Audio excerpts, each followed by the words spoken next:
This is the Mazda MX-5 RF, or retractable fastback, and it's for the kind of people that want coupe-like looks and refinement, but also want the option of dropping the top and having the wind in your hair when it's not absolutely hammering with rain.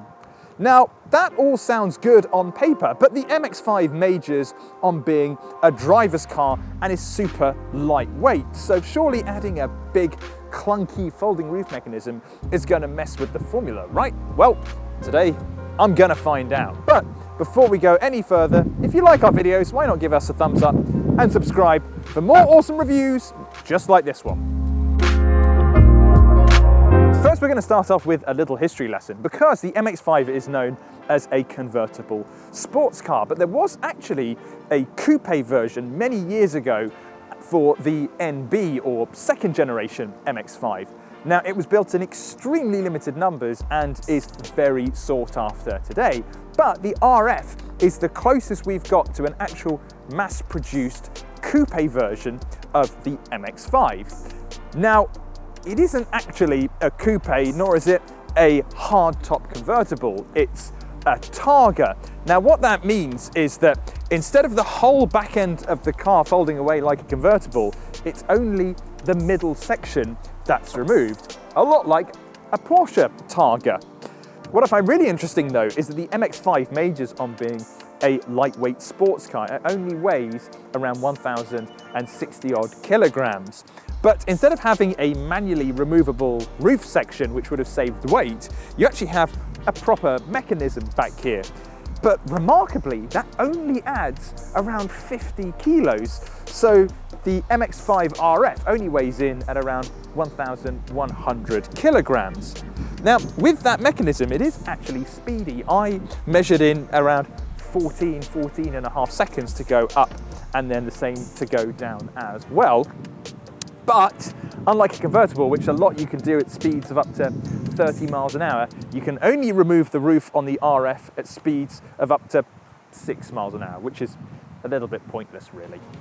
The rest of the design is pretty standard MX-5, although you do have this bodywork that comes down here to cover up the folding roof mechanism, which you don't get on the convertible. Now, you've got 6 different colors to choose from. They are Arctic White, Polymetal Grey, Deep Blue Crystal, Machine Grey, Jet Black, and also the color that you see here, which is Soul Red Crystal, which I think looks absolutely gorgeous in this little bit of sunshine that we have. And it's all topped off with these 17-inch alloy wheels by BBS. Now, they come as standard on the GT Sport Tech that we have here and are optional further down the range, and in my opinion, they are a must. The great thing about the RF is that while most automated folding roof mechanisms take up a fair bit of boot space, you still get 127 litres in the back of the RF. That's only 3 fewer litres than the boot space in the MX-5 convertible. So 127 litres is pretty damn generous for a car that's a 2-seater sports car and is quite dinky. And there is enough space in the back here for maybe 2 decent overnight bags. Maybe you could take a relatively large suitcase if you're willing to share it with somebody. Still, not much more to talk about really in a boot, so engines. We have 2 motors to choose from, and it all starts off with a 1.5 litre 4-cylinder engine producing 132 horsepower, which doesn't sound like a lot, but I'm going to get onto that a little bit later. You've also got the engine that you see here, which is a 2 litre 4-cylinder producing 184 horsepower. Now, all cars come with a 6-speed manual, which is glorious. And if you go for the 2 litre, you can also get a 6-speed auto if you fancy something a little bit more leisurely. Now, like a proper sports car, power is sent to the rear wheels exclusively, and it'll go from 0 to 62 in around 6.5 seconds, which is pretty brisk. And that brings me on to price, and I'll explain the link in a moment. Anyway, so things start off at £26,000 for the RF, and they go all the way up to 32, making the RF around £2,000 more than the equivalent soft-top MX-5. Now, the MX-5 makes a brilliant second-hand buy, and there are plenty of deals over at yesauto.co.uk. but it's worth bearing in mind that in 2018, Mazda gave the MX-5 a bit of a performance jump, meaning that newer cars are a little bit more sought after. Inside the RF, and it won't come as a huge surprise that it's exactly the same as the convertible version. Well, actually there's one small difference, because the convertible has a manually operated roof, meaning you've got to grab a handle up here and retract it yourself, whereas the RF is automated, so all you need to do is flick this little toggle switch down here on the dashboard. But overall, I love the design of the MX-5's cabin, particularly this body color panel down the side of the door here, which looks particularly good in Soul Red. And with this GT Sport tech, you get perforated cream leather seats, which are very lovely. All cars come with a 7-inch infotainment screen, which is very basic, but you also get Apple CarPlay and Android Auto thrown in for free if it's a little bit too basic for you. There is also a reversing camera, but you're going to need to go for one of the top spec cars to get that installed.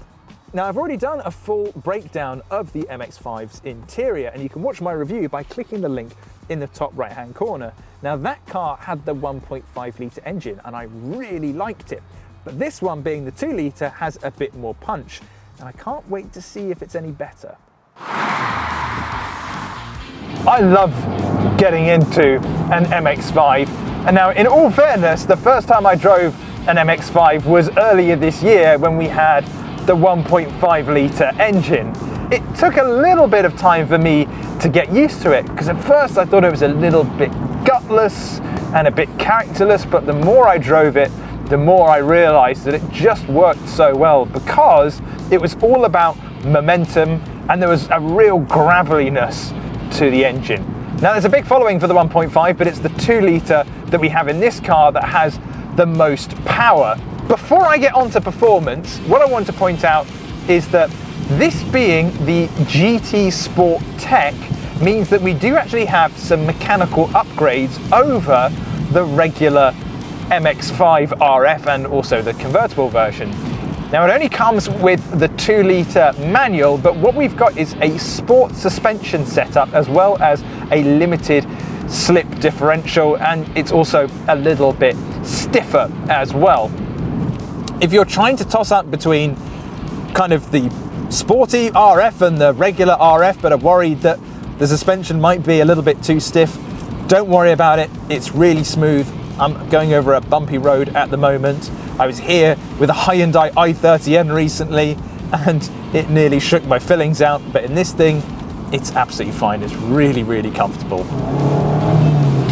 Now, the standard MX-5 is already a really sweet handling car. I'd say it feels a little bit more eager to turn in, and perhaps you're getting a little bit more feedback through the road. However, none of that's really coming through the steering wheel. Most of it you're feeling through your backside. And just like the regular MX-5, the actual steering itself isn't actually brimming with feel. It's just direct, and you're able to position the car really confidently, even though you're not getting a lot of feedback actually through the road surface onto your fingertips. Right, let's talk about that engine now.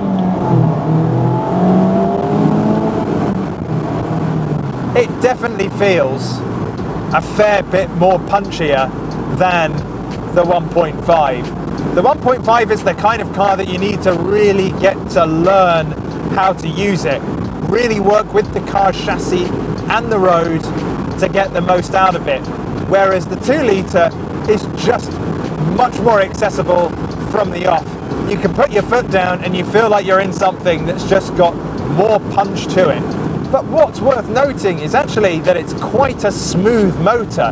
It feels really refined and just completely buttery, which works really well if you want to use your MX-5 every day and are going to be doing the odd boring route in it. Because you don't get vibrations really from the engine. The only vibrations you get are through the gear lever, and I believe that's actually engineered in. So when you've got your hand on the gear lever, it'll actually wobble around a little bit, which I love.